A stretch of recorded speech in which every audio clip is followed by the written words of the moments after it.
ఒక రోజు మట్టిలోని మట్టి పురుగు ఏమనుకుందంటే ఎలాగైనా సరే మట్టి అంతా తవ్వుకుని పైకి రావాలని చాలా ప్రయత్నం చేస్తుంది. చాలా రోజులు బట్టి ప్రయత్నం చేయగా కొంత దూరం వెళ్ళేసరికి దానికి ఇంకో మట్టి పురుగు కనపడింది అనమాట. కనపడగానే ఆ రెండు చాలా సంతోషంగా ఎగిరి మళ్ళీ తవ్వడం మొదలుపెట్టాయి. ఆ ఇద్దరు కోరిక ఒకటేనమాట, రెండట్లనే ఎలాగైనా సరే బయటికి రావాలని. కొంత దూరం తవ్వేసరికి ఒక పెద్ద రాయి ఒకటి అడ్డు తగిలింది. అడ్డు తగలగానే ఒక మట్టి పురుగు అన్నది ఎడవైపుకి వెళ్ళాలని, ఒకటేమో కుడి వైపుకి వెళ్ళాలని రెండు గొడవాడుకున్నాయి అనమాట. గొడవాడుకుని ఎలాగైతే చెరుకుదారి తీసుకుని బయటకు అయితే వచ్చాయి. బయటికి రాగానే ఒకటి నష్టం చూసి అల్లిపోయింది, ఇంకోటేమో బయటికి రాగానే అందమైన ప్రపంచాన్ని చూసి చాలా సంతోషపడింది. దాని సంతోషం ఎంతో సేపు లేదు, ఎమ్మాన్గా పైనుంచి ఆకాశం నుంచి ఒక పక్షి వచ్చి దాన్ని అయితే తినేసింది.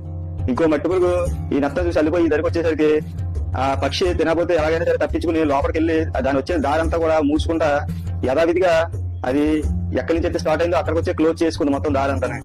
ఒక రోజు మట్టిలోని మట్టి పురుగు